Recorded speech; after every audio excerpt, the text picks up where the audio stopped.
Pan-grilled chicken barbecue lang yan, pero kala mo sa uling talaga, no? Meron yata yung kalahating kilong manok dito. Nalinisan ko na yan, tapos ginilitan ko lang yung mga laman niya para manuot yung lasa ng marinade. Kailangan nga natin ng bawang dito, pero kung wala naman, pwede rin namang garlic powder. Tapos 1/4 cup ng toyo, 1/4 cup din ng ketchup. Banana ketchup nga pala yon. 1 tablespoon ng brown sugar, 2 tablespoon naman ng calamansi juice. Anli paminta, chili powder o di kaya naman labuyo o konting asin, at saka yung pinakamaliit na Sprite pero kalahati lang yung ginamit ko. Then haluin lang natin to, tapos imamarinade natin at least 3 hours. Mas maganda nga kung overnight kasi mas nanunuot yung lasa. Then ipa-fry na nga natin siya dito. Bali babali-baligtarin lang natin yan kahit hindi naman natin ganong pakaluto, tas set aside natin. Then yung second batch ganun din, pero hindi na natin isa-set aside kasi pagsasama-samahin na natin to dito sa ating kawali. Pakukuluan kasi natin yung pinagmarinadan natin dito, pero sinalang ko yung bawang kasi kapag nasunog to, pumapait siya. Pakukuluan at babali-baligtarin lang natin to hanggang sa mag-reduce yung tubig ng ganito. Tapos hanggang sa magkaroon ng parang mga burnt effect na ganyan, yung parang talagang inihaw sa kawali. Tapos ayan, hanguin na natin, luto na yung ating pan-grilled chicken barbecue.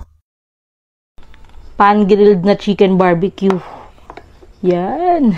Init, no? Meron tayong ditong atswete oil kasi wala tayong chicken oil. Hindi kita kasi nakaitim ako eh. Mainit. Teka lang.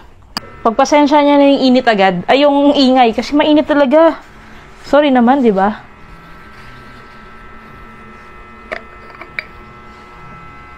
Hindi kasi pangyayaman yung electric pan namin kaya maingay. Tayo. Natin to. Tapos lagyan pa natin yan.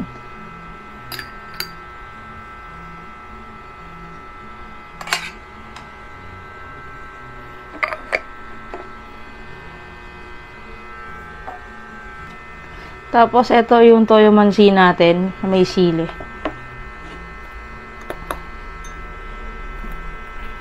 Yan. Durugin na natin din eh.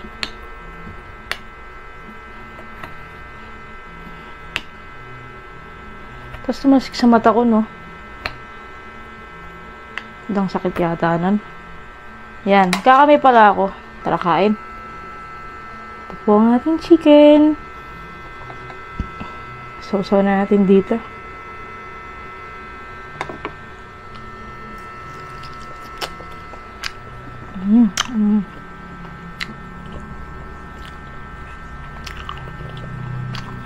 Para tayong mga inasal, lagkit ng kanin eh, no?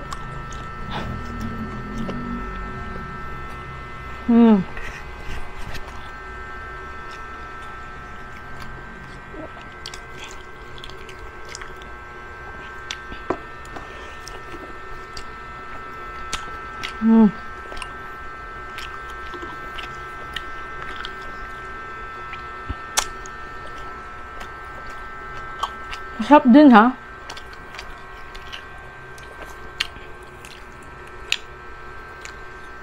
Ako kasi mas gusto ko yung may usok. Yung sa uling talaga. Pero maganda ring alternative pala to. Masarap din lalo na pag maanghang nyo sa usawan. 1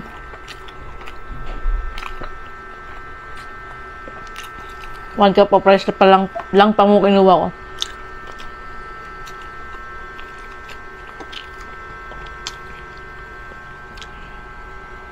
Papakin na lang natin to.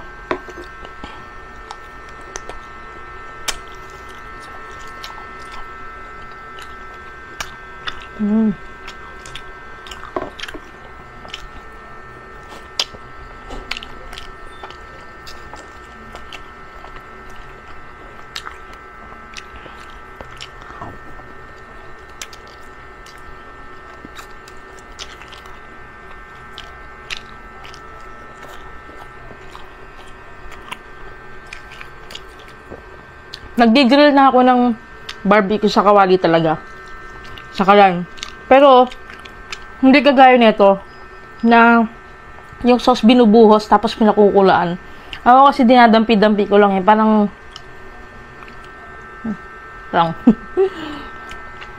parang pag sa uling din, di ba? Binabrush-brush mo. Ganun yung ginagawa ko. Pero yung pinakukuluan siya, first time ko lang gawin.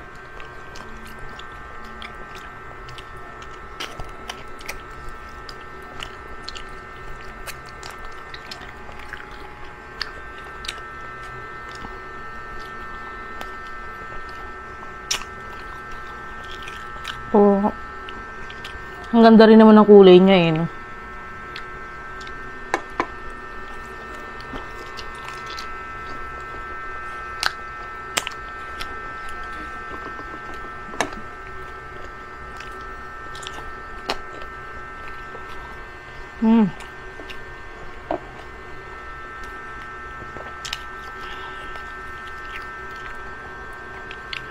Mamaya na yung balat.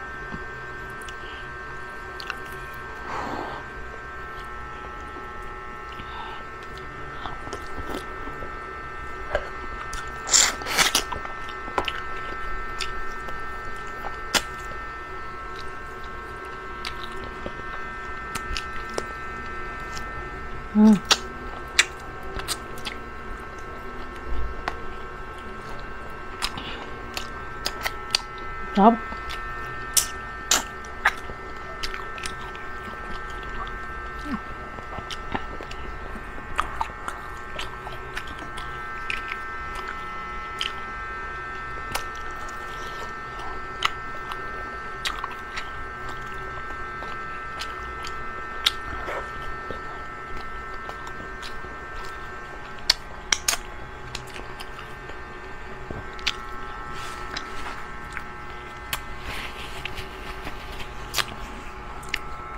Tubig. Ako yung nauuhaw.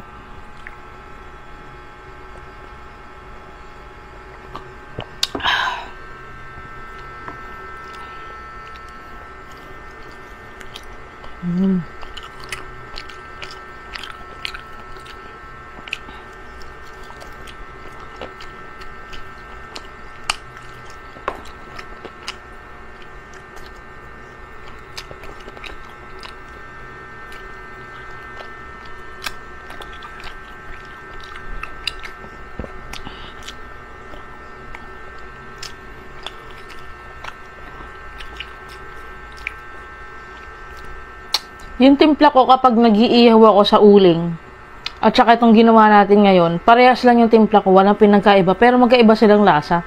Although may sarili silang sarap, may iba talagang lasa. Di ko alam. Pero, di ko ma-explain. Sa mga nakatry na ng inihaw sa uling at saka sa ganito, maiintindihan nyo ako.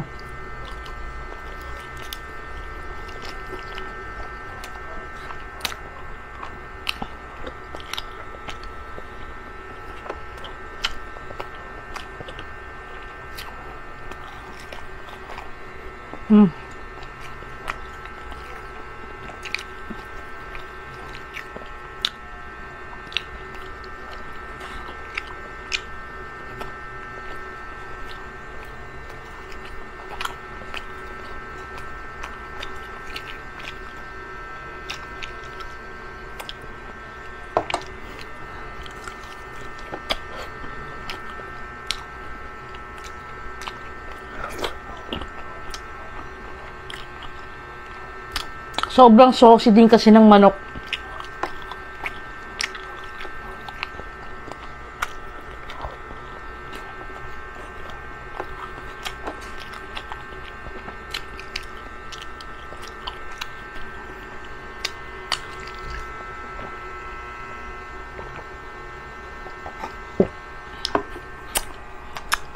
Sa uling kasi, hindi siya ganito na masos. Kita nyo naman yung tsura niya, di ba? Para may mga basa-basa. Dito naman, ganun siya.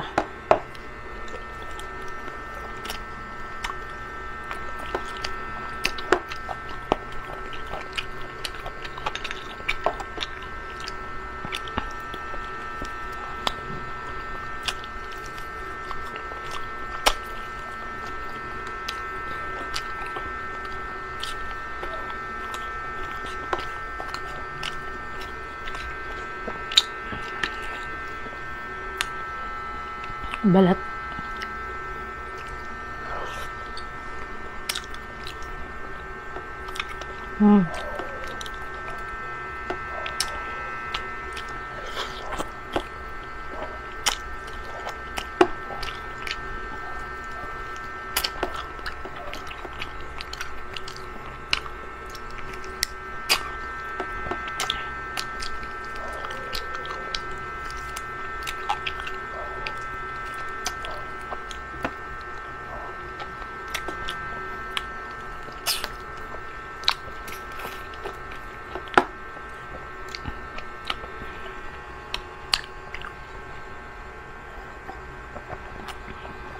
Umaangang lalo yung sausawan.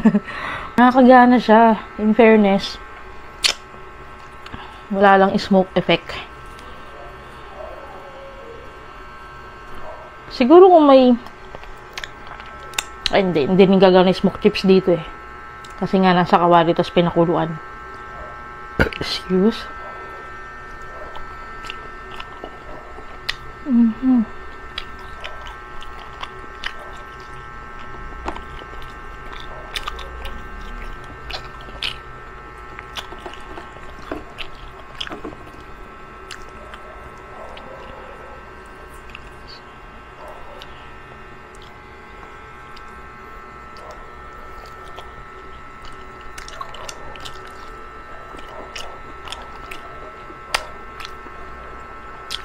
Buldek. Taldewat ba yun? Tawag dito?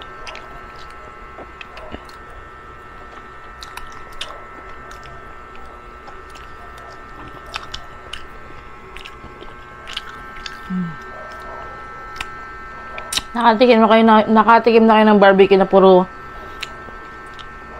pet ng manok. Sarap yun.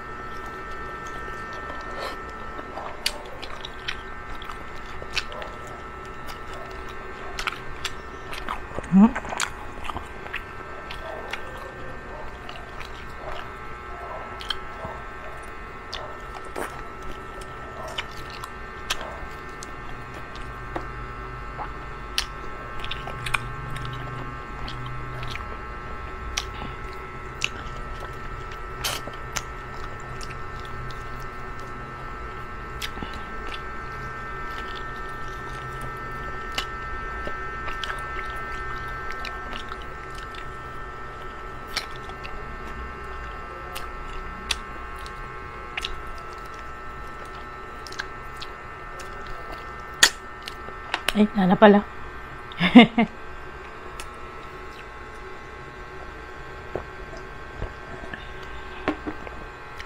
Lusing ko, oh. Grabe. Busog na naman ako kahit isang rice lang tayo. Siguro next time, hindi ko ilalagay lahat ng pinagmarinadan tapos pakukuluan siya. Kasi for me, hindi ko ganon trip yung sobrang saucy. Masyado kasi siyang parang masos, no? Or siguro hindi lang ako sanay. Pero kung sa lasa lang, masarap siya. Hindi lang talaga ako sanay na masos yung yung chicken barbecue natin. Yun lamang. Pero syempre, depende naman din kasi sa atin yan, sa panlasa natin. Pero yun lang yung ano ko, yung masasabi ko dito. Ulitin ko ba din to syempre. Lalo na kapag tinatamad ka magparingas ng apoy. Subscribe nyo na din po sana ako. Pahit yung notification bell. And iwan na rin po ng mga comment ninyo sa baba. Follow nyo po ako sa aking Facebook page at sa TikTok. Yun lamang. Bye. See you sa next video.